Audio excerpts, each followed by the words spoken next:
اعوذ باللہ من الشیطان الرجیم، بسم اللہ الرحمن الرحیم۔ تمام ناظرین کو حیدر عباس وائس میں خوش آمدید۔ میں نے گناہوں میں ڈوبے لوگوں کو راتوں کو روتے دیکھا ہے اور نیکی کرنے والے لوگوں کو دوسروں پہ ہنستے دیکھا ہے۔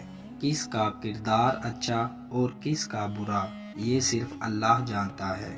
انسان صرف اچھے انسان سے محبت کرتا ہے، جبکہ اللہ برے انسان کو بھی اکیلا نہیں چھوڑتا۔ ناظرین، آج کی ہماری کہانی ایک عالم دین اور ایک نیک جن کا واقعہ ہے۔ یہ تو ہم نے سن رکھا ہے کہ انسان کی فطرت میں عجلت رکھ دی گئی، اسے ہر کام میں جلدی ہوتی ہے، امیر بننے کی جلدی، زندگی میں آگے بڑھنے کی جلدی، اور یہ امیر بننے کی جلدی بعض دفعہ اسے لالچ پر اکساتی ہے۔ ہماری آج کی کہانی بھی اسی موضوع سے بحث کرتی ہے، جس میں ایک عالم دین سب کچھ پانے کی چاہت میں اپنا سب کچھ گنوا دیتا ہے۔ دولت کی فراوانی ملنے کے بعد وہ اپنے رب سے دور ہو کر اور آخرت کو لالچ کے ہاتھوں ضائع کر دیتا ہے۔ تو آئیے دوستو، اپنی کہانی کی طرف چلتے ہیں، جو کہ ایک سچے واقعے پر مبنی ہے۔ پرانے وقتوں کی بات ہے، ایک شہر میں ایک صاحب علم اور باعمل عالم دین رہتا تھا، جو کہ اپنے علم اور عاجزی کی بدولت دور دور تک مشہور تھا۔ بہت دور سے لوگ اپنے علم کی پیاس بجھانے اور ان کے علم سے استفادہ کرنے کے لیے ان کے پاس آیا کرتے۔ ہر روز عشاء کی نماز کے بعد علم کی مجلس منعقد ہوتی، جس میں لوگ کثیر تعداد میں شرکت کرتے۔ ایک دن عالم دین بیان فرما رہے تھے کہ مجلس میں ایک نوجوان شخص آن پہنچا، جس کا چہرہ بہت نورانی اور وجیح تھا۔ عالم دین اور مسجد میں موجود کسی بھی شخص نے آج سے پہلے اسے کبھی نہیں دیکھا تھا۔ بیان کے اختتام میں اس اجنبی نورانی چہرے والے نوجوان نے عالم دین کی خدمت میں حاضر ہو کر عرض کی، میری بیوی 9 ماہ کے پیٹ سے ہے، میں آپ کے پاس دعا کروانے کے غرض سے آیا ہوں تاکہ آپ ہمارے لیے دعا کریں، اللہ ہمیں نیک اور خوش بخت اولاد سے نوازے۔ عالم دین نے نوجوان کی بات سن کر سوال کیا، تم کہاں سے آئے ہو؟ میں نے آج سے پہلے تمہیں اس شہر میں کبھی نہیں دیکھا۔ نوجوان شخص نے مسکرا کر جواب دیا، جناب، میں اس شہر میں نیا ہوں، اسی لیے آج سے پہلے آپ نے مجھے کبھی نہیں دیکھا۔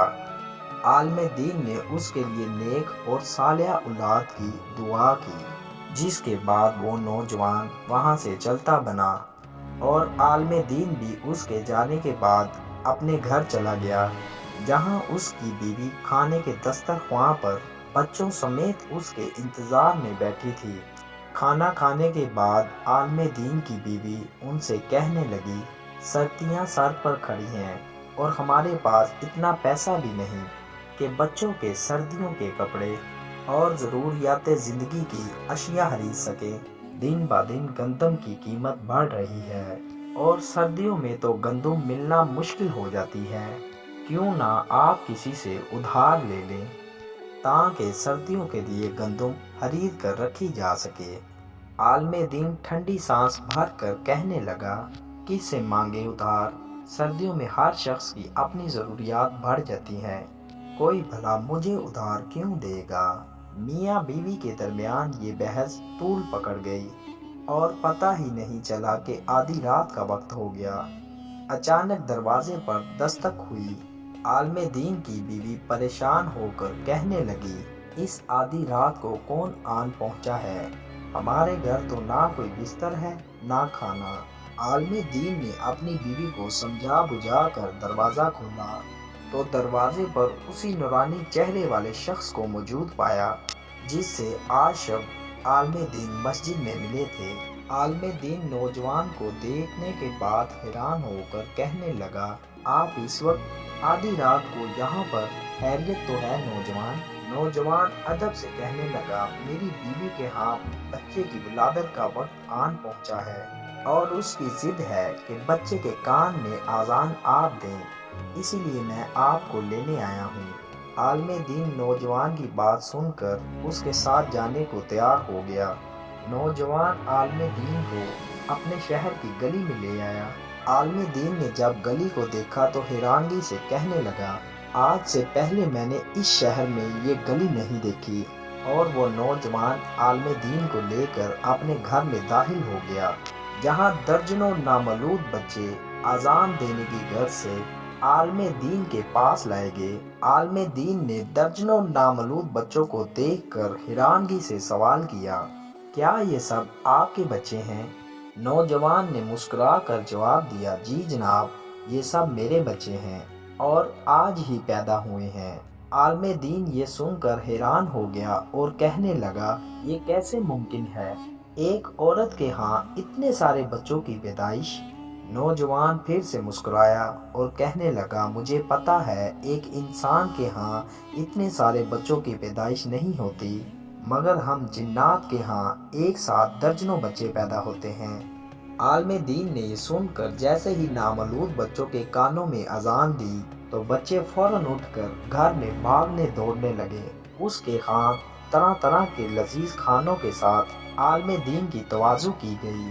اس کے بعد نوجوان نے چاندی سے بنا ہوا صندوق عالم دین کے حوالے کیا اور انہیں بتایا، صبح جب آپ اس کو کھولیں گے تو یہ درہم و دینار سے آپ کو بھرا ہوا ملے گا۔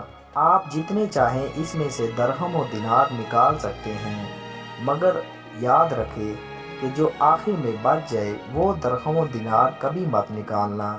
عالم دین وہ صندوق لیے گھر پہنچا اور یہ تمام قصہ بیوی کو سنایا۔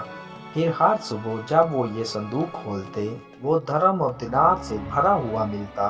وہ سب درہم و دینار نکال لیتے مگر آخر والے درہم و دینار کو چھوڑ دیتے۔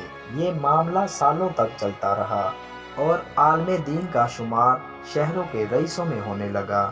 اب عالم دین کے پاس محل و نما گھر گھوڑے، نوکر چاکر اور سب کچھ کثیر تعداد میں موجود تھا۔ دولت کی فراوانی ہو گئی تو عالم دین اسلام اور اللہ سے دور ہو گیا۔ پہلے ایک نماز چھوٹی، پھر دوسری، پھر تیسری اور آہستہ آہستہ تمام ہی چھوٹ گئی۔ شباب اور کباب کا رسیا بن کر عالم دین اپنی آخرت بگاڑ بیٹھا۔ پھر ایک دن ایسا ہوا کہ اس کا لالچ حد تک بڑھ گیا۔ اس نے صندوق سے وہ آخری بچ جانے والا درہم بھی اٹھا لیا۔ جیسے ہی اس نے آخری درہم کو اٹھایا صندوق غائب ہو گیا اور رفتہ رفتہ حالات خراب ہونے لگے۔ آہستہ آہستہ سب کچھ بک گیا اور عالم دین محل سے دوبارہ جھونپڑی میں آن بیٹھا۔ اب اس کو اپنی غلطی کا احساس ہو چکا تھا اور وہ اللہ سے معافی مانگنے لگا، مگر وقت گزر چکا تھا اور در بدر شہر کی گلیوں میں بھٹکنے لگا۔ لالچ کے ہاتھوں انسان وہ سب بھی گوا دیتا ہے جو اس کے پاس پہلے سے موجود ہوتا ہے۔ انسان فطرتاً جلد باز ہے جبکہ ارشاد باری تعالیٰ ہے، اور انسان برائی اس طرح مانگتا ہے جیسے اسے بھلائی مانگنی چاہیے۔ بعض دفعہ کوئی چیز ہمارے لیے اچھی نہیں ہوتی جو کہ ہم نہیں جانتے، مگر ہمارا رب سب باتوں سے با علم ہے، اسی لیے وہ ہمیں عطا نہیں کرتا جس کو ہم شدت سے مانگ رہے ہوتے ہیں، کیونکہ اس کو پانے کے بعد ہو سکتا ہے ہم اللہ کے راستے سے ہٹ جائیں اور اپنی آخرت کو برباد کر بیٹھیں۔ یہ تو ہم سب جانتے ہیں کہ دولت کی فراوانی ہم سب کو اللہ سے بے نیاز کر دیتی ہے۔ وہ اپنے رب کو بھول کر عیش و عشرت میں پڑ کر اپنی زندگی اور آخرت برباد کر دیتا ہے۔ اس کو تنگ دستی ہو تو رب کو پکارتا ہے، جبکہ دولت کی فراوانی میں اس کی رحمتوں کو بھول کر دنیا کی عیاشی میں مست ہو جاتا ہے۔ محترم عزیز دوستو، ہمارا یہ کہانی سنانے کا مقصد یہی تھا کہ جب اللہ کی رحمت آپ پر برسنے لگے تو تب بھی اس کے شکر گزار بندوں میں شامل رہو، تاکہ یہ رحمتیں آپ پر ہمیشہ بنی رہے، اور اللہ کی راہ سے بھٹک کر اللہ کے غضب کو دعوت مت دو۔ جو اللہ کے بتائے ہوئے راستے پر چلتا ہے وہ آخرت اور دنیا دونوں میں کامیابیاں سمیٹتا ہے، اور جو اللہ کے راستے سے بھٹک جاتا ہے وہ دنیا اور آخرت دونوں جہانوں میں ذلیل اور رسوا ہو جاتا ہے۔ ویڈیو کا اختتام کرتے ہیں، آج کے لیے اللہ حافظ۔